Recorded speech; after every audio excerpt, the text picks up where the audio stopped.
Some Vermont farmers are still spreading manure left over from the summertime. Our Sophia Thomas visited a farm to learn why and what this means for your waterways. It's 2024, but the agricultural impacts of 2023's flooding are still trickling into the new year. If Brian Kemp's fall had a smell, it'd be cow manure. Like many farmers, Kemp spent the post-flood months scrambling to deal with excess manure. A lot of pressure.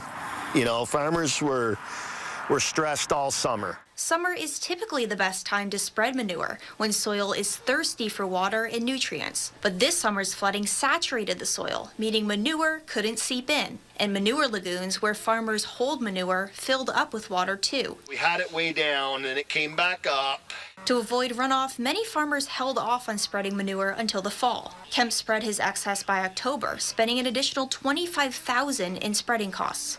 Others were still spreading as winter picked up.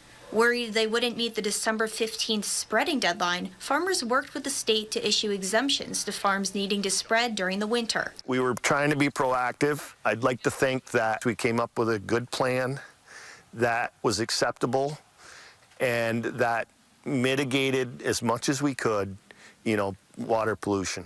Laura DePietro with the Agency of Agriculture says they issued 49 exemptions. Those farms can spread a certain amount of manure on select days this winter. They aim to spread when the ground isn't too frozen or wet with no major snow or rain on the horizon to avoid runoff. None of these farms that are ever issued an exemption are allowed to let the manure go to water.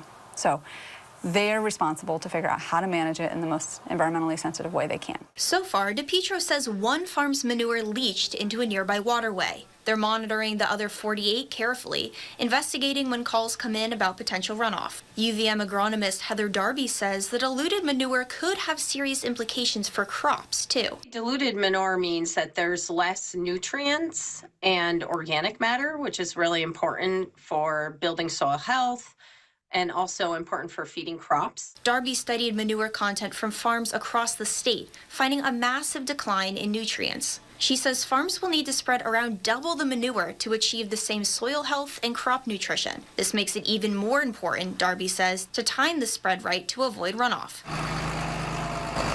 Darby echoes a sentiment voiced by Kemp and DePietro. The summer's floods show that more support and solutions are needed for farmers as extreme weather events continue to ramp up. We have to revisit our strategies and really think about what they're going to look like into the future. DePietro says most farms with exemptions are wrapping up their spread. Anyone noticing signs of agricultural runoff is encouraged to call the Vermont Agency of Agriculture.